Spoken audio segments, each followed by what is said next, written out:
अगर वहां तक पहुंच जाए तो। ये पूरे 50 करोड़ योजन विश्व में पृथ्वी की तकिया लगाकर सोते थे। ये पृथ्वी ये दलीप गयो अर्धधीच गयो,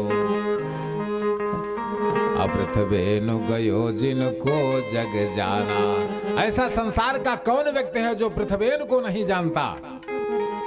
और बाली महाबल पुंज गयो, और जिकरे कखरी 10 शीस समाना, और छत्रपति दुर्योधन गा, जो कि पारथ से महाभारत ठाना। इतने लोग चले गए ना, जिसके दरबार में देवता थर थर कांपते थे वो भी चला गया। लेकिन आज के लोग नहीं जाएंगे। तुलसी कलिकाल के हाल कहें, जो फरासो झरा जो बरासो बुताना।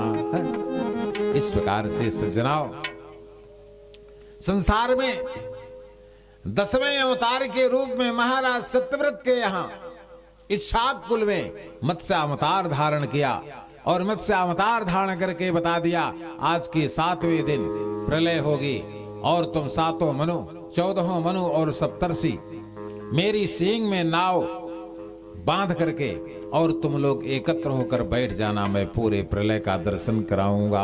ये है महामत्स्य, बोले मत्स्य मत्स्य कुर्म वामन नरहरि। आई रामायण में चर्चा की नहीं आई? वामन बपुस परशुराम बपुधरी, आए पूरे अवतारों की चर्चा की नहीं आई मानस में? बताइए। 11वें अवतार में भगवान गहरे जल के मंथन के समय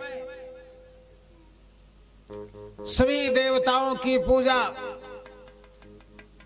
हो न हो, लेकिन एक देवता की पूजा देवताओं ने छोड़ दिया था, और नारद ने पहुंचकर बता दिया। सागर मंथन काम चालू है। और नारद ने जाकर गणेश से कहा कि तुमको भी निमंत्रण आया था। गणेश कहें कहां कहें सागर मंथन हो रहा है, कहें हमारी तो पूजा ही नहीं की गई। गणेश कहें तो नारद कहें फिर समझे, गणाधिपति बना है ना, जब तो हाँ पूजे ने भाई तो का मतलब बात के रहे से। गणेश भगवान क्रोधित हुए। कथा का तत्व तो समझिए, कौनो काम करे चले बिना गणेश के पूजा के मत जाए। पहले गणेश गुरु बाद में, हाँ ये मत समझा कि पहले गुरु पूजा कैले तब गणेश की पूजा, और उल्टा के है कि भोगे। जैसे कुछ लोग ऐसे थे ना कि कहें कि गुरु की पूजा पहले करे, वो पहले गुरु फोटो बटवाए दे सब, और उनका 10 करोड़ उनकर शिष्य भी हो गए। एक बाद आज समय हनुमान चालीसा पढ़त हैं जेल में। बस समझा कि नहीं? हाँ, पहले गणेश की पूजा। गणेश ने जाकर के 1 लाख योजन विश्व मंदराचल पर्वत को रसातल में लेकर चले गए। अब नाग बासुकी का रस्सी था, अब बासुकी बेचारे का फन दिखाई पड़ रहा है, अब देवता सब भाग ले हैं, राक्षस भाग ले हैं। भगवान विष्णु जान गए। क्या जान गए? विलोक्य विघ्नेश विधिम तदीश्वरो, जान गए कि गणेश की पूजा ने, विष्णु भगवान जान गए गणेश का काम है। विलोक्य विघ्नेश विधिम तदीश्वरो, अनंत वीर्यावति था विसिंधो। भगवान विष्णु ने एक और अवतार धारण करने जा रहे हैं, 11वां अवतार।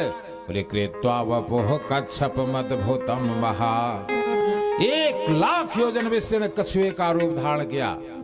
कृत्वा वपुः कच्छप मद्भुतम महा, अप्रविश्यतो यम गिरिमुज्जहारः। वहां पर पहुंचकर गणेश से कहा, महाराज अब जो गलती हो गई, कान पकड़ रहे हैं, अब दोबारा न गलती होगी। महाराज आप जाइए, अब कोई भी पूजा बिना आपके अगर कोई करेगा तो उसका आप सब विध्वंस कर दीजिएगा, हम लोगों को छोड़ दीजिए। तब अपनी पीठ पर मंदराचल पर्वत को लेकर ऊपर उठने लगे। बोले तमुत्थितम बीच्छकुलाचलम पुनः। सुखदेव ने कहा, परिचित है? तमुत्थितम बीच्छकुलाचलम पुनः, असमुत्थितम निर्मथनम सुरासुरैः। फिर से सागर मंथन का काम। तो 11वें अवतार में कौन कच्छपा अवतार हुआ? 12वें अवतार में सागर मंथन होते होते धनवंतर के रूप में 12वां अवतार धारण किया। एक हाथ में अमृत और एक हाथ में औषधि। लेकिन जानते हैं, गुंडा बदमाश हर गांव में है। ऐसे देवताओं से भारी थे राक्षस। जब धनवंतरी लेकर के निकले, अमृत लेके राक्षस भगे। अब देवता लोगों बेचारे कैसे पाऊं, देवताओं को नहीं मिला तो देवता भगवती की शरण में गए। तो जब भगवती की शरण में गए देवता, तो भगवती ये 13वां अवतार हो रहा है, यह मूल प्रकृति का अवतार है। 13वें अवतार में जिस अवतार के सामने ब्रह्मा विष्णु महेश थर थर कांपते हैं, ये अवतार किसका है? 13वां अवतार है। शिव चतुरानन, शिव चतुरानन जाहि डेराहि, शिव चतुरानन जाहि डेराहि, अपर जीव के ही लेखे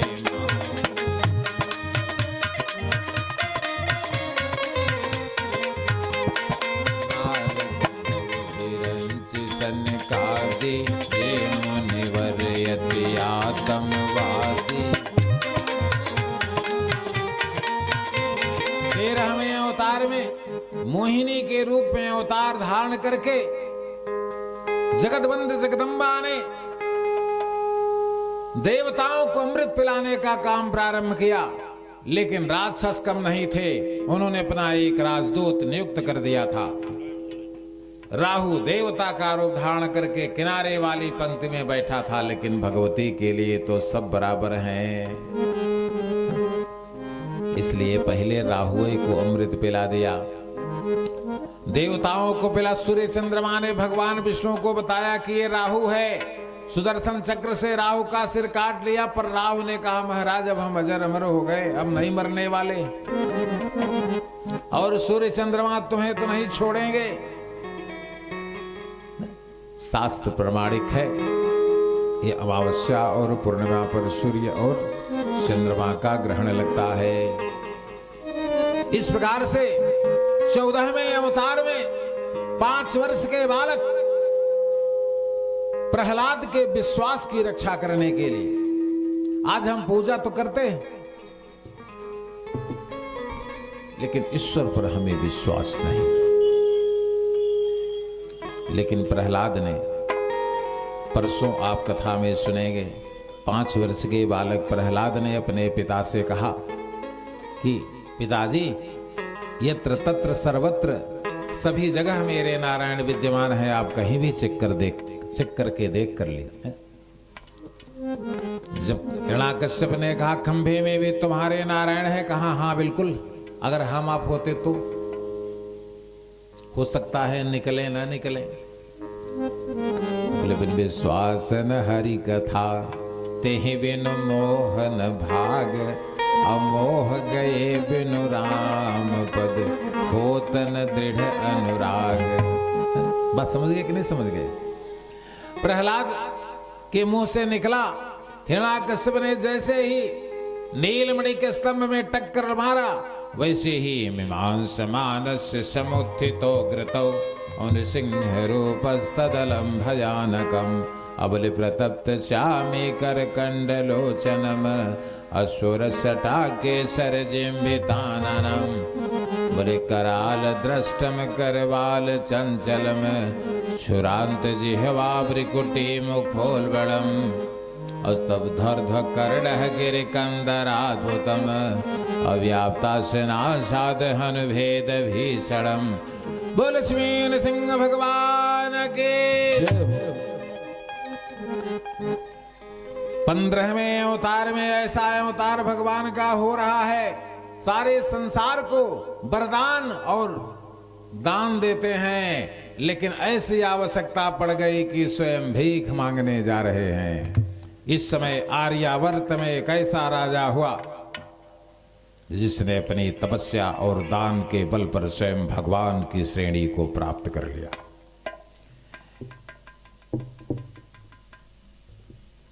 इस संसार में 12 भागवत लोग हैं, पहले 11 थे, लेकिन एक और जुड़ गया। तपस्या और यज्ञ से स्वयंभुव नारदौ शंभो कुमार कपिलो मुनि, प्रहलाद जनकः भीष्मः बलिम वयास किम वयम। धर्मराज ने कहा बलि 12वां भागवत हो गया, यानी भगवान हो गए बलि। द्वादशेति बिजानी तो बोले धर्मम भागवतम भटा। बलि के यज्ञ मंडप में भीख मांगने के लिए 15वां अवतार भगवान का हो रहा है। किसके रूप में? लेथम शिष्य शुभ्रे गोस्वन एकधा वितर्कमाणं भगवान सवामन।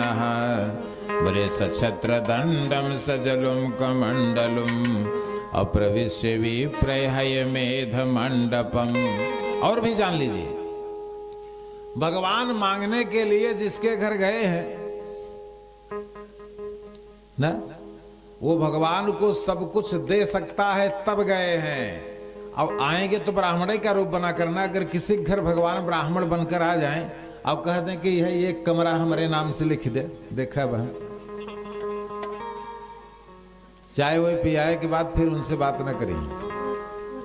लेकिन जिसके घर आए हैं, इसीलिए भगवान, इसीलिए भागवत को बिना पत्रिका में कन्वर्ट करते हुए बाबा जी लिखते हैं कि बलि से एक न चलत प्रभु के बरु होय द्विज मागत बीती।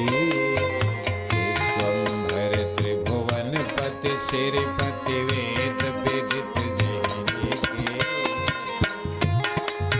त्रिभुवन पति श्रीपति वेद विदित जैनी। बलि से एक न चलत प्रभु के बरु होय द्विज मागत।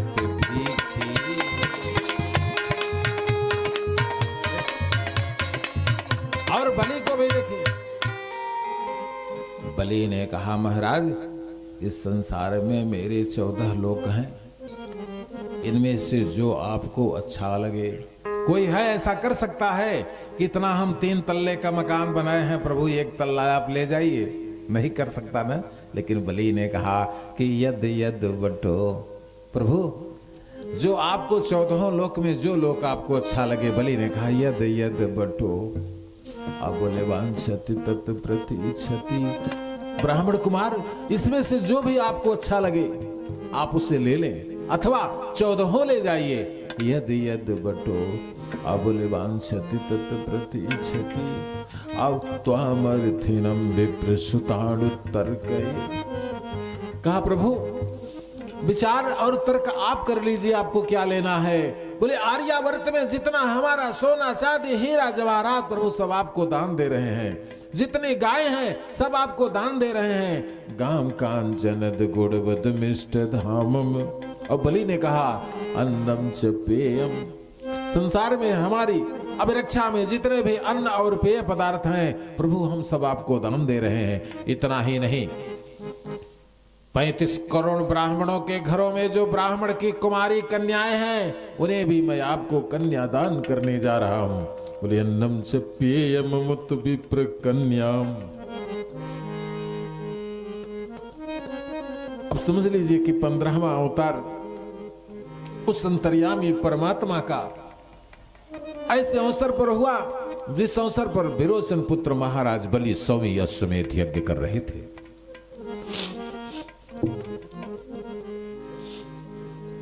भगवान को भीख मांगना पड़ा। और मांगने की क्या आवश्यकता थी? बलि ने कहा महाराज आप मुझको कहलवा दिए होते, मैं यज्ञ बंद करके नहीं। परसों की कथा में सुनेंगे। तो 15वां अवतार भगवान का वामनावतार हुआ। 16वें अवतार में जमदग्नि के 5 पुत्र थे। जमदग्नि की पत्नी रेणुका जिनके 5 पुत्र थे। पुत्रों की सुसुसा से प्रसन्न होकर परीक्षा लेने के लिए एक पुत्रों को बुलाया। का उठाओ फरसा और काट डालो अपनी माता का सिर। संसार को शिक्षा दे रहे हैं कि जब संसार में माता सबसे बड़ी होती है, लेकिन पिता का स्थान आकाश से भी ऊंचा है। इसलिए पिता की वाणी भगवान राम ने भी कहा। क्या कहा कि सुन जननी सोई सुत बड़ भागी। सुन जननी सोई सुत बड़ भागी, जे पितुमा तु बचन अनुराग।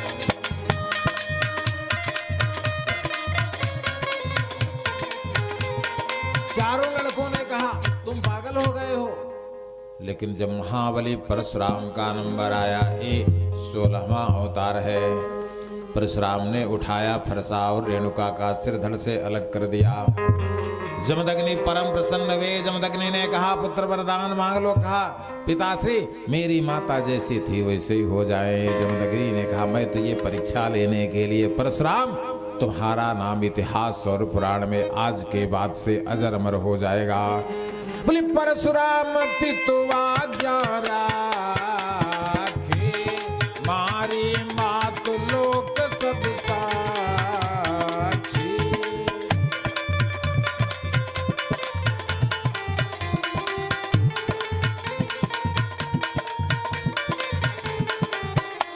ये भी जान लो, ये बड़े खतरनाक थे। क्षत्रियों का 4 वंशज था, है महा है, बेड़ है 3 से इनकी दुश्मनी नहीं थी, लेकिन है वंशी सहस्त्रार्जुन जिन्होंने इनके पिता का सिर काटा था। इन्होंने अपनी माता के सामने 36 बार जो इनकी माता अपनी छाती पीटी थी, इन्होंने संकल्प लिया था 36 बार क्षत्रियों का निपात करूंगा। मारते तो थे। ये परशुराम एक हाथ से धनुष बाण, उसी हाथ से धनुष बाण चलाते थे और एक हाथ से फरसा, यानी दोनों अस्त्र इनके साथ चलते थे। समझ लीजिए इतने बड़े बलवान थे। जब 36 बार क्षत्रियों का निपात किया तो नारद पहुंचे, कहन महाराज अभी कुछ नहीं मरे हैं, कुछ बच गए। तो कहन क्या बात करते हो? कहन महाराज सब नहीं मरते, कहन कुछ बच जाते हैं जो भगवान के भक्त होते। भाई दुई चाकी के पीछ में सब जग पीसा जाई। अब कबीरा की ये बात सुनी हंसे कमाल ठठाई। बोले पिताजी भले सब पिस जाते हैं, लेकिन जो उन खूंटी में चले जाते हैं वो बच जाते हैं न। जैसे जानते हैं लंका में सबके घर में थोड़ी आग लगी थी। ये एक शब्द लगाया गोस्वामी तुलसीदास जी ने कि विभीषण की तरह जितने लोग थे उनके घरों में आग नहीं गई। विभीषण के घर में नहीं गई, प्रहस्त के घर में नहीं गई, माल्यवान के घर में नहीं गई, सुक और सारंग के घर में नहीं गई, प्रहस्त के घर में नहीं गई, कुंभकर्ण की पत्नी बलि की बिटिया वृत्रज्वाला थी उसके घर में नहीं गई, मेघनाथ के घर में नहीं गई। बात समझ गए? नहीं समझ गए? हाँ। तो परशुराम ने कहा नारद जाइए, मैं कल एक ऐसे ब्रह्मास्त्र का निर्माण करूंगा, सारे संसार में कोई नहीं बचेगा, न ब्राह्मण न क्षत्रिय, न ब्राह्मण न क्षत्रिय न वैश्य न शूद्र, कोई न बचेगा। विचार करिए, ऐसे ब्रह्मास्त्र को निर्माण कर लिया। अब पृथ्वी ने सोचा कि कल तो सृष्टि का अंत हो जाएगा, तो पृथ्वी ने शेषनाग से कहा तुम 5 वर्ष के बालक बन जाओ और मैं विधवा ब्राह्मणी बन करके अरावली पर्वत पर चल रही। ये पृथ्वी बन गई विधवा ब्राह्मणी और 5 वर्ष के बालक शेषनाग बन गए। ये दोनों गए अरावली पर्वत पर। कल सवेरे उस ब्रह्मास्त्र का संधान करेंगे जिससे संपूर्ण सृष्टि समष्टि का विनाश हो जाएगा। विधवा रूपी ब्राह्मणी ने कहा कि महाराज रात भर मेरे बालक को रुकने का स्थान दे दीजिए। पहले तो परशुराम ने इधर उधर किया, लेकिन फिर सोचा कि चलो ठीक है। अब कहा क्यों रख रही हो, कल कोई नहीं बचेगा। कहन महाराज कल की बात कल देखी जाएगी, आज की देखिए। तो कहा ठीक है। तो ब्राह्मणी ने कहा महाराज हमारी एक शर्त है। कहा क्या है? कहा आपके बहुत धनुष बाण रखे गए हैं, हमारा बालक कुछ अगर नुकसान कर देगा तो आप श्राप तो नहीं देंगे? परशुराम पहले सोचा, बेचारा नहीं जानते हैं संगात संग जायते कामः कामात् क्रोधो विजायते क्रोधात् भवति सम्मोहः सम्मोहः स्मृति भ्रमः ना। इसलिए परशुराम ने कह दिया हाँ हाँ जाओ। परशुराम जानते थे हमारा एक बाण नहीं उठा पाएगा तो ये क्या कर पाएगा, लेकिन परशुराम क्रोध में थे, जान न पाए। ये 2 बजे की रात छोड़िए, ये 9-10 बजे रात भरे में जितना धनुष बाण रहा कुल तोड़ ताड़ के, कुल चूर के कुल पैर से कचर के चला। हाँ, ये पता तब चला कहाँ? मिथिला में, जब लक्ष्मण ने कहा बहु धनु ही तोरी लरिकाई, धनु ही तोरी लरिकाई, कबहु न सिर सिकीन गोसाई। परशुराम ने, पता है, मांडव ऋषि ने 7 वर्ष के बालक को किसी भी अपराध के बदले में दंड देने के लिए रोका था। इसलिए मांडव ऋषि की बात को समझकर हमने तुमको श्राप नहीं देना, तो तुम्हें जलाकर भस्म कर देता। क्या कह रहे हैं परशुराम? कि बालक जान बधेउ नहीं तो केवल मुंगेर जानहु मोर।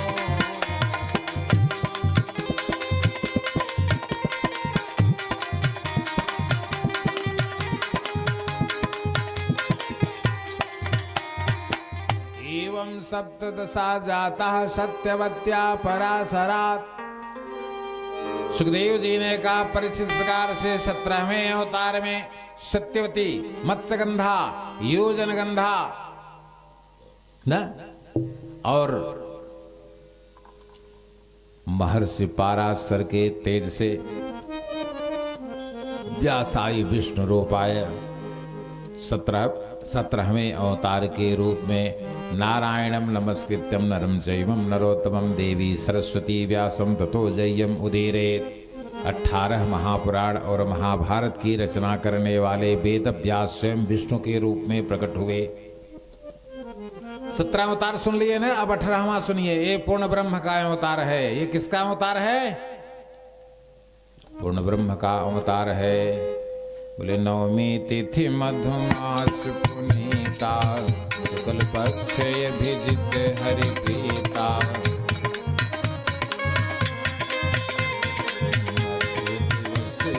शीतल धामा, पावन काल लोक विश्रामा।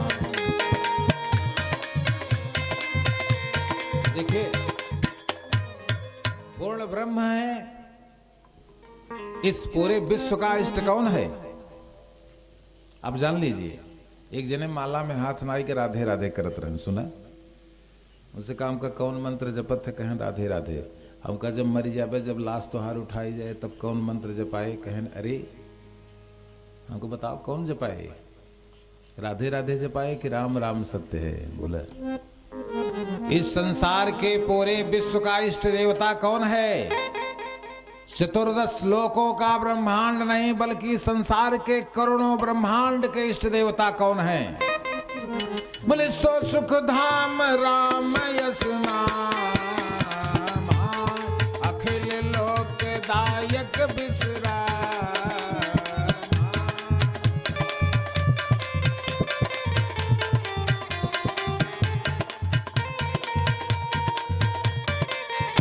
और हमने कहा राधे राधे मत करे, मत श्याम जोड़ दे और तब कल्याण होए।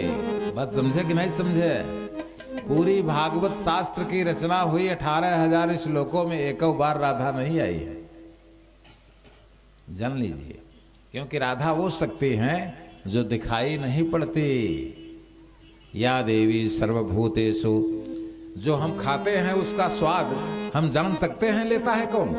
नहीं जान सकते ना।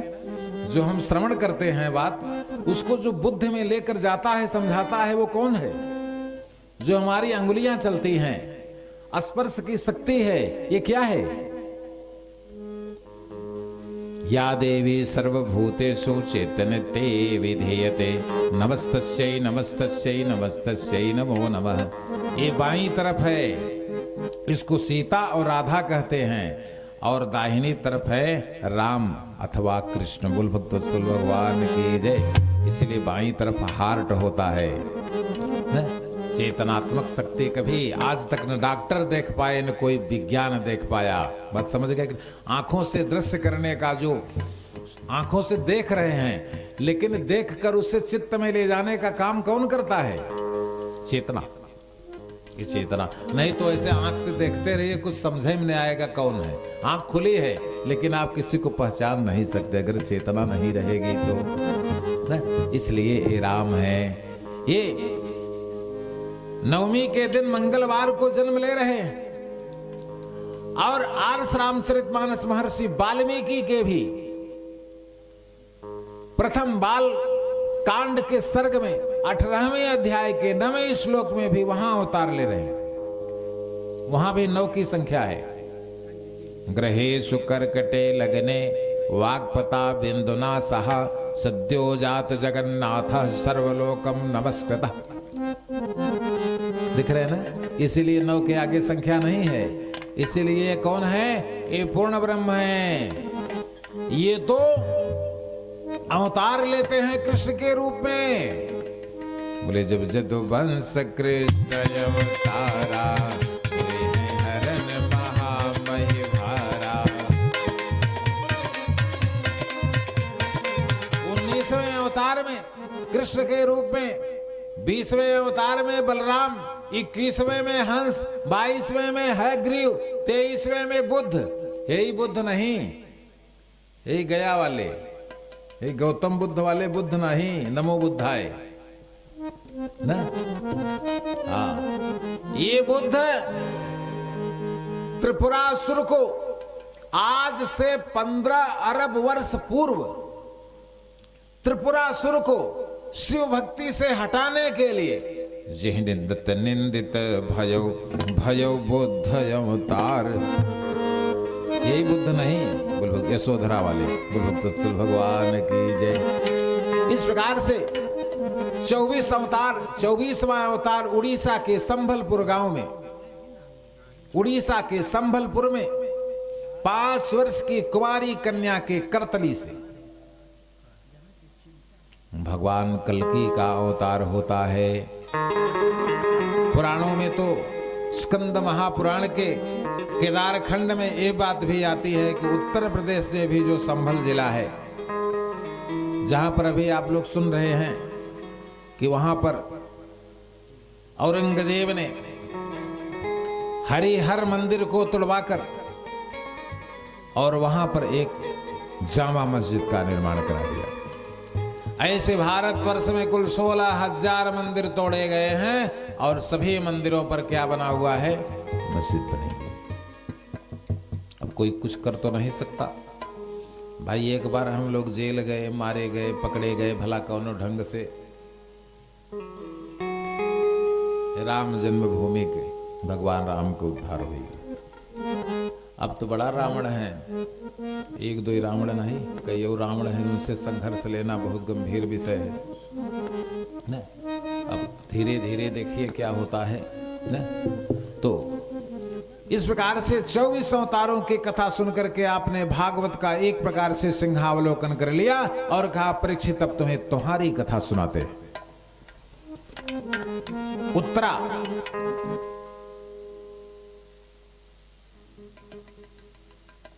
उत्तरा के गर्भ में केवल एक ही बालक बच रहा था। उत्तरा किसकी पत्नी थी? श्री सुखदेव जी ने कहा परीक्षित पांडवों का अज्ञातवास केवल 1 वर्ष बाकी था। इस समय अर्जुन देवी के श्राप से किन्नर हो गए थे, इसलिए महाराज विराट के यहाँ ये लोग गुप्त रंग ढंग से रह रहे थे। भीम रसोइये का काम करते थे, नकुल सहदेव घोड़े को देखते थे। अर्जुन उत्तरा को यानी महाराज विराट के बेटे उत्तरा को ढोल और संगीत की शिक्षा देते थे। इस प्रकार से धर्मराज युधिष्ठिर राजा की सेवा में रहते थे, सेवादार थे। इसी समय महाभारत के काल में ही दुर्योधन आदि के सैनिकों ने महाराज विराट के 2400 गायों का अपहरण करके ले जाने लगे। सूचना मिली। फिर यही बृहन्नला अर्जुन जो एक समी के वृक्ष पर अपने सारे गांडे वगैरह रखे थे सब उतार करके और विराट के पुत्र को सारथी बना करके भीष्म, द्रोण और कर्ण और अर्जुन और दुर्योधन के रथों को समाप्त करके इनको हरा करके इनके मुकुट और वस्त्रों को छीन कर ले आए थे। उसी समय महाराज विराट ने कहा था, उत्तरा मैं आपको देना चाहता। उत्तरा इन्हीं की बिटिया थी जिनके लड़के परीक्षित तुम हो। लेकिन अर्जुन ने कहा कि यह मेरी शिष्या है, भागवत से गुरु और शिष्य का संबंध सुन लीजिए। जिस उत्तरा ने 1 वर्ष लगातार संगीत की शिक्षा प्राप्त की थी अर्जुन को, उसको अपनी बिटिया मानते थे। अर्जुन ने कहा, महाराज विराट मैंने इसको शिक्षा दी है, इसलिए शिक्षा जिसको दिया जाता है वह पुत्र एवं पुत्री के समान होता है। हाँ, मैं इसे अपनी पुत्र वधू अवश्य बना लूं। मैं इसका विवाह अभिमन्यु से अवश्य कराऊंगा। का अभिमन्यु के पुत्र महाराज परीक्षित, आप अश्वत्थामा आपको गर्भ में ही ब्रह्मास्त्र चलाकर मार डाला था, लेकिन कुंती के द्वारा तुम्हारी सुरक्षा हो गई। कृष्णाय वासुदेवाय देवकी नंदनाय च नंद गोप कुमाराय गोविंदाय नमो नमः। बात समझ गए कि नहीं समझ गए? द्रौपदी अपने 5 पुत्रों का बदला लेने के लिए नहीं तैयार थी, लेकिन अर्जुन ने खुद कहा कि जिस दुष्ट ने काटा होगा सिर 5 पांडवों के पुत्रों का, उसके खून से जब तक तुमको नहलवा न दूं तब तक मैं पानी नहीं पीऊंगा। अर्जुन आगे आगे कृष्ण और पीछे पीछे अर्जुन चले जा रहे हैं। भगवान कृष्ण ने कहा, अर्जुन ब्राह्मण को कैसे दंडित करोगे? ब्रह्म बंधुर्न हंतव्यम आतताई वधारहण। ब्राह्मण को दंड नहीं दिया जा सकता, लेकिन आतताई ब्राह्मण का वध किया जा सकता है। आतताई कौन है? ब्रह्मोपनिषद अग्निदा आग लगाने वाला, अग्निदा गरदश्चैव विष देकर मारने वाला, अग्निदा गरदश्चैव शस्त्रपाणी रिवाल्वर तलवार लेकर दौड़ाने वाला, मार डालो इसको। ये आतताई संख्या 3 है। अग्निदा गरदश्चैव शस्त्रपाणिर्धनापः। किसी को धन दे, किसी का धन लेकर कह दे कि नहीं देंगे, जो करना हो कर लो। ये आतताई संख्या 4 है। और क्षेत्र दारा विहरता च, गौशाला की जमीन जोत लेने वाला, गाय की जमीन जिसको कही गई है, भाई की जमीन, चाचा की जमीन, अपने से कमजोर की जमीन हड़प लेने वाला, ये कौन? आतताई संख्या 5 है। और दूसरे की बहू बेटी देखने वाला आतताई संख्या 6 है। क्षेत्र दारापहरता च खडेते आततायिनः। अश्वत्थामा को बांध कर ले आ रहे हैं, लेकिन जैसे ही द्रौपदी ने देखा, बोले तथारितम पशुवस चास बद्धम मवा मुखम कर्म जुगुप्सिताया। द्रौपदी की गुरु भक्ति देखिए ब्रजेश जी। आज का कोई गुरु, आज का कोई होता शिष्य तो छोड़ता क्या? उठाता तो तुरंत रिवाल्वर मार देता। लेकिन द्रौपदी ने कहा, भले ही मेरे 5 पुत्रों का सिर काटा है, लेकिन है तो गुरु पुत्र। बोले तथारितम पशुवस चास बद्धम मवा मुखम कर्म जुगुप्सिताया। द्रौपदी ने बोली, ये काम अर्जुन नहीं कर सकते। निरीक्ष कृष्णाप कृतम गुरु सुतो। कृष्ण के द्वारा कराया गया गुरु पुत्र का अपमान द्रौपदी नहीं सहन सकी, और क्या कहा?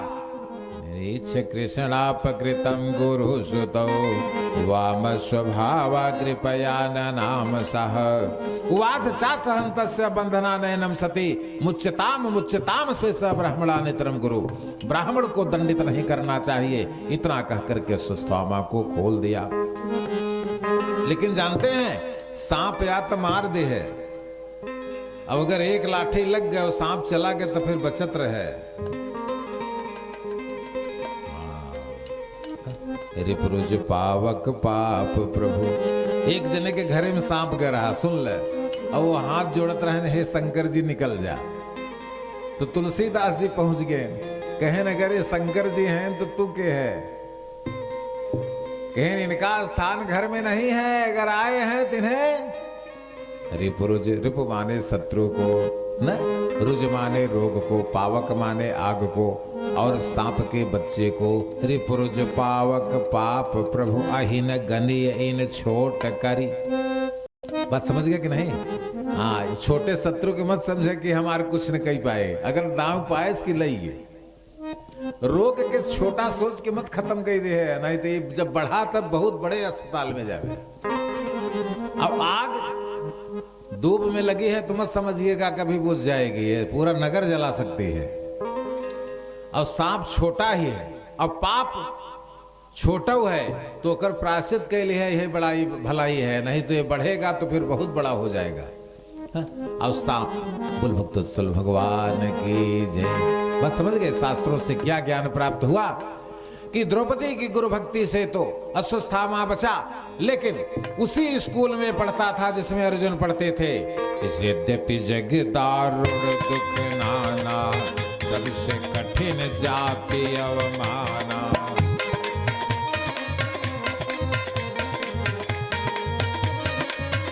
भाई देखिए,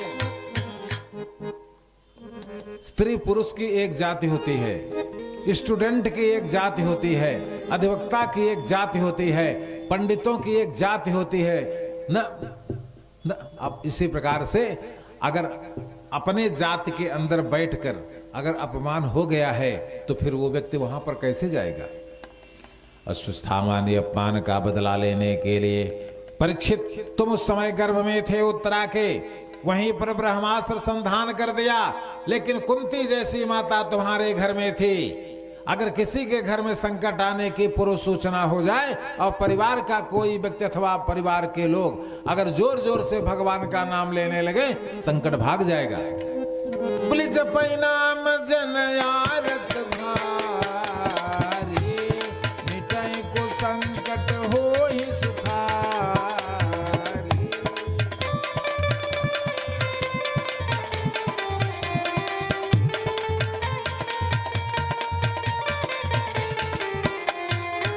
कृष्णाय वासुदेवाय देवकी नंदनाय च नंद गोप कुमाराय गोविंदाय नमो नमः।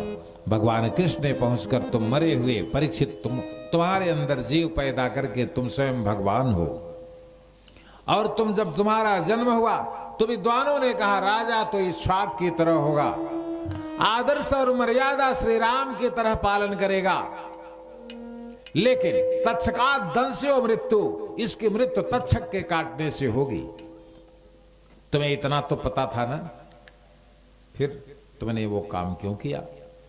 जैसे ही तुम सिंहासन पर बैठे वैसे ही सरस्वती नदी के तट पर कलयुग के आने की सूचना तुम्हारे दरबार में मिल गई, ठीक 30 वर्ष बाद। जैसे ही परीक्षित को युधिष्ठिर ने ताम्रपत्र पर जो राजा बनाया है, परीक्षित को आज भी दिल्ली में रखा गया है। परीक्षित के बैठने के 30 वर्ष के बाद कलयुग प्रवेश कर गया। पता है हिंदुस्तान में नहीं, अपने भारतवर्ष में सरस्वती नदी कहां बहती है?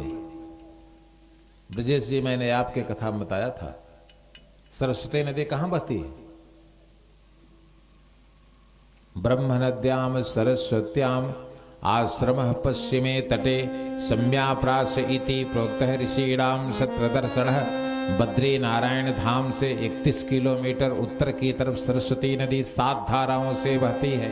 इसी की एक धारा के पश्चिमी तट पर वेद व्यास आज भी महर्षियों के बीच में भागवत का सत्र चला रहे हैं। इसी सरस्वती नदी की एक धारा अलकनंदा थी जो केदारनाथ में सब समाप्त कर दिया। मतलब समझ रहे हैं कि शक्तिपीठों को छोड़कर किसी धाम की यात्रा आप तब तक नहीं कर सकते जब तक आपने पितरों की गया नहीं कर दी है। अब अगर जाएंगे तो ये आप समझे रहिएगा क्या होगा कि करते नीति ताहि डर नाही, ये जही थोड़े दिन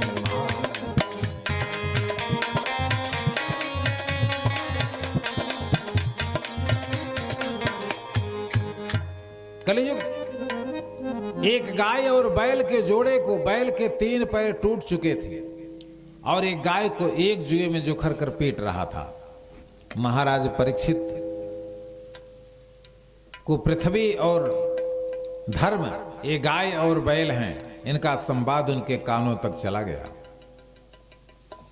कलयुग को मारने के लिए प्रत्यंचा चढ़ाई तो, लेकिन तब तक कलयुग ने, परीक्षित भगवान के अवतार हैं, अपना मुकुट उतार कर कलयुग उनके चरणों में, परीक्षित के चरणों में, यदा परीक्षित कुरुजांगले वसन और कलिम प्रविष्टम निज चक्रवर्तितम निशम्य वार्ता मनति तत प्रिय सरासनम संयुग सौंडिराददे।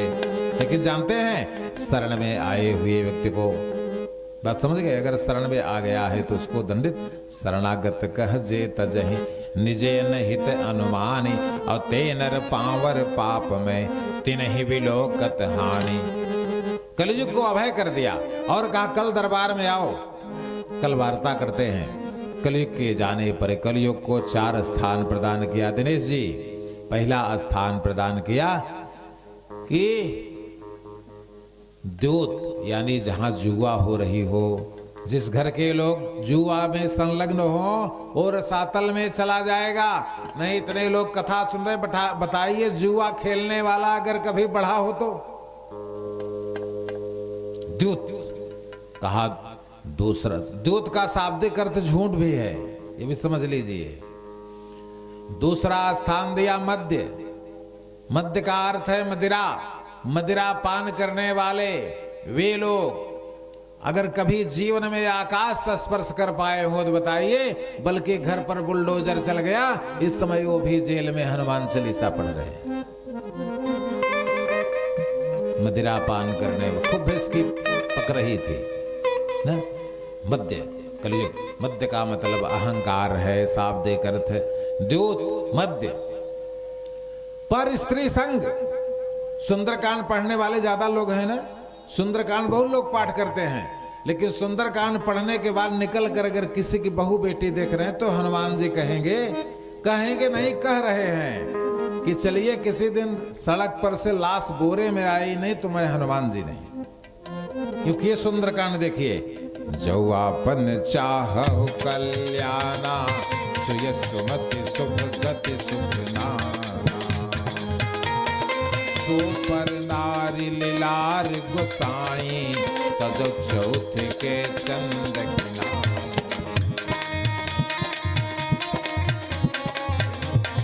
पर स्त्री संग का यहां भी कलयुग निवास करेगा। 4 स्थान, हिंसा, चौथा हिंसा, निर्दयता, मर्डर करने वाला, यही नहीं बल्कि माता पिता को गालियां देने वाला, धर्म को गाली देने वाला, आतंक फैलाने वाले, ये सभी निर्दय, इनके ऊपर भी कलयुग प्रभावी है। कलयुग ने कहा, महाराज हम 4 भाई हैं, संख्या 4 है, इसलिए आप तो 1 कम कर दीजिए, आप तो 1 बढ़ा दीजिए। तो कहा अब तो दे चुके हैं, चलो 1 बढ़ा देते हैं। अन्याय अर्जित स्वर्ण, जो स्वर्ण अन्याय से प्राप्त किया जाएगा, अन्याय अर्जित पैसे से खरीदा जाएगा, उसमें तुम्हारा निवास रहेगा। लेकिन इसमें माताएं शामिल नहीं हैं। ये भागवत महापुराण के प्रथम स्कंद के अध्याय 17 श्लोक संख्या 41। तथैतारिन सेवेत बभूस क्वचित, पुरुष से कुल पुरुषों पर लागू है, माताओं का वहां नाम नहीं लिया व्यास ने। तथैतान, अब पति चाहे बेईमानी के ले आओ चाहे चोरी के ले आओ, उनके पहिरे से काम होगा। लेकिन अगर पुरुष पहने तो फिर समझ ले कटे। यथैतानि सेवेत बभूस क्वचित पुरुष विशेषतः धर्मशीलो राजा लोकपतिर गुरु। और कहा वही जरासंध का मुकुट पहन करके तुम शिकार खेलने गए थे और समिक ऋषि के आश्रम में तुम्हें प्यास लग गई और पानी मांगा तो समिक तो यम नियम आसन प्राणायाम प्रत्याहार ध्यान धारणा से प्राणों को समाधिस्थ कर चुके थे, उनको सुनाई नहीं दिया। तुमने मरा हुआ तक्षक उनके गले में लपेट दिया और जैसे लपेट कर जाने लगे वैसे उनके 5 वर्ष के बालक श्रृंगी ने तुमको श्राप दे दिया। इदम लंघित मर्यादम तक्षकम सप्तमे हनि दंश शश्मि कुलांगार है योदितो में तथा द्रोहम। ऋषि श्रृंगी ने कहा, अमर्यादित मर्यादा के विपरीत कार्य करने वाले महाराज हस्तिनापुर नरेश परीक्षित, हम तुम्हें श्राप देते हैं। जिस मरे हुए तक्षक को मेरे पिता के गले में लपेटा है, आज के 7वें दिन यही जीवित होकर तुम्हारी मृत्यु का कारण बनेगा और ब्रह्मांड का कोई भी देवता तुम्हारी रक्षा नहीं कर सकता। ये क्या है? ये तप बल भी प्रसदा बरिया, इनके कोपन को रखवा।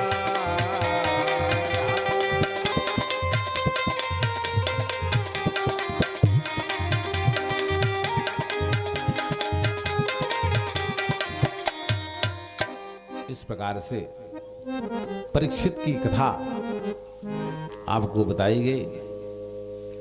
भागवत के द्वितीय स्कंद में भगवान के लीला अवतारों की चर्चा है, जो हमने 24 अवतारों की विस्तार से कथा कही। इसमें उद्धव जी और मैत्रेय का संवाद है। मैत्रेय जी विदुर को श्रीमद् भागवत की कथा, मैंने बताया था 3 घाट पर भागवत चल रही है। मैत्रेय जी विदुर को भागवत सुना रहे हैं। नैमिषारण्य में सूत जी शौनकादि ऋषियों को भागवत सुना रहे हैं और गंगा के दक्षिणी तट पर सुखदेव जी परीक्षित को भागवत सुना रहे। 3 घाटों पर भागवत की कथा चल रही है।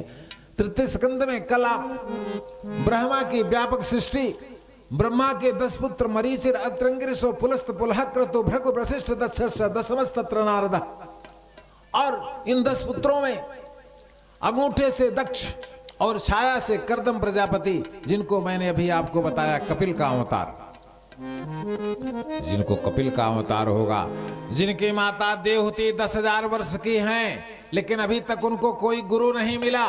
लेकिन जब उनके ही घर में स्वयं भगवान प्रकट हो गए तो उन्हीं से दीक्षा लेती। अवजानन्ति मामूढ़ा मानुषी तन्मासितम परम भावम जानन्तम भूत महेश्वर। कपिल भगवान अपनी माता को ज्ञान योग, कर्म योग, भक्ति योग, वैराग्य योग की शिक्षा दे करके, कल आपको कथा में कपिल की कथा थोड़ी सी बताएंगे। फिर इसके बाद भागवत के 4th स्कंद से दक्ष प्रजापति और भगवान शंकर के मनोमालिन्य की कथा और दक्ष के यज्ञ में सती का प्रवेश और पार्वती का जन्म, और फिर महाराज स्वयंभू मनु के 2 पुत्र उत्तानपाद और प्रियव्रत। 4th स्कंद में उत्तानपाद के पुत्र ध्रुव के विस्तृत तपस्या की कथा कहेंगे। और फिर ध्रुव के वंश में, अंग अंग के वंश में, बेन बेन के वंश में, पृथ्वेन और पृथ्वेन के वंशों में 10 प्राचेदशों की कथा कहते हुए भागवत के 5वें स्कंद में महाराज प्रियव्रत के पुत्र आग्रीद, आग्रीद के नाभ के ऋषभदेव, ऋषभदेव के 100 पुत्रों में सबसे बड़े पुत्र राजर्षि भरत की चर्चा करेंगे। आइए श्री कृष्ण गोविंद हरे मुरारे, हे नाथ नारायण वासुदेव। श्री कृष्ण गोविंद हरे मुरारे, हे नाथ नारायण वासुदेव।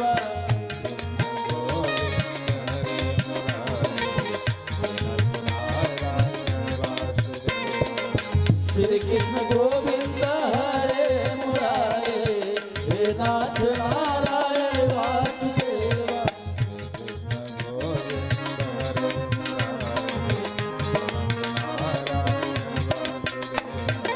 श्री कृष्ण गोविंद हरे मुरारे, हे नाथ नारायण वासुदेव। बोले श्री कृष्णचंद्र भगवान की जय हो। अब आप लोग जो खड़े होने में समर्थ हैं वे अपने स्थान पर खड़े हो जाएं। भागवत भगवान की आरती कराई जाएगी, फिर इसके बाद प्रसाद लोग लेकर के आप जाएंगे। महीना अगहन का चल रहा है, इसलिए लंबे समय तक आप कथा श्रवण नहीं कर पा रहे हैं। हरिओम। क्योंकि जैसे ही 3 बजता है वैसे ही खट से 5 बज जाता है। इसलिए आप लोग 3 बजे यहाँ पर उपस्थित रहें, ताकि कम से कम 2.5 घंटे तक की कथा आप श्रवण करने को प्राप्त करें।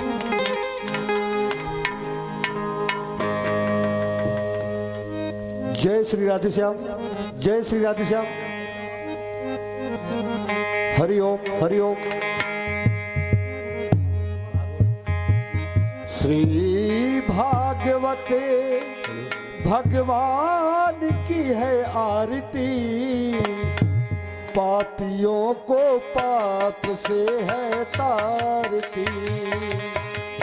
श्री भागवत भगवान की है आरती, पापियों को पाप से है तारती। श्री भागवत भगवान की है आरती, पापियों को पाप से है तारती। श्री भागवत भगवान की है आरती, पापियों को पाप से है तारती।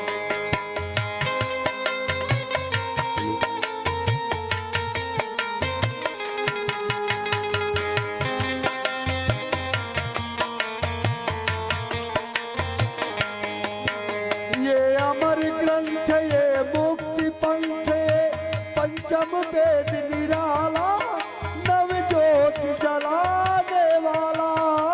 है अमर ग्रंथ, ये मुक्ति पंच, ये पंचम वेद निराला, नौ ज्योत जलाने वाला। हरि नाम यही, हरि धाम यही, हरि नाम यही, हरि धाम यही। हरि नाम यही, हरि धाम यही, जग के मंगल की आरती, पापियों को पाप से है तारती। भागवत भगवान की है आरती, पापियों को पाप से है तारती। श्री भागवत भगवान की है आरती, पापियों को पाप से है तारती।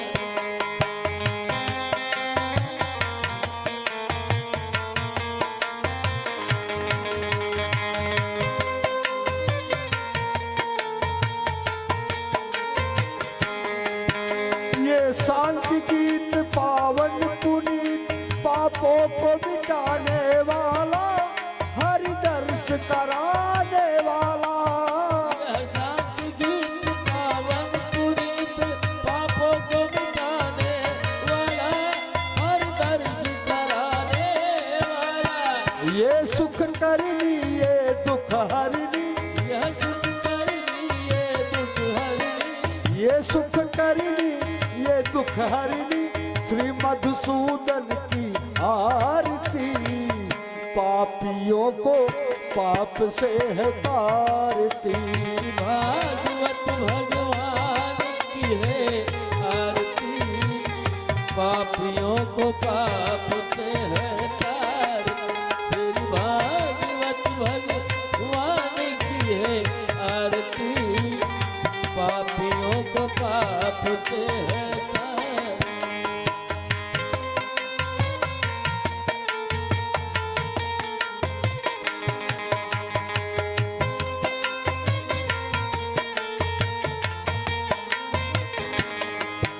ये मधुर बोल जग पंथ खोल, सन्मार्ग बताने वाला, बिगड़ी को बनाने वाला। यह मधुर बोल जग पंथ खोल, सतमार्ग दिखाने वाला, बिगड़ी को बनाने वाला। श्री राम यही, घन श्याम यही, श्री राम यही, घन श्याम यही। श्री राम यही, घन श्याम यही, प्रभु महिमा की आरती, पापियों को पाप से है तारती। भागवत भगवान की है आरती, पापियों को पाप से है तारती। भागवत भगवान जय हो। की है आरती, पापियों को पाप से है तारती। कर्पूर गौरम करुणावतारा, संसार सारा भुजगेंद्र आर, सदा वसंतम हृदयारविंदे, भवम भवानी सहितं नमामि त्वमेव माता च पिता त्वमेव त्वमेव बन्धु च सखा त्वमेव त्वमेव विद्या द्रविणं त्वमेव त्वमेव सर्वं मम देव देव हरे राम राम राम हरे हरे हरे कृष्ण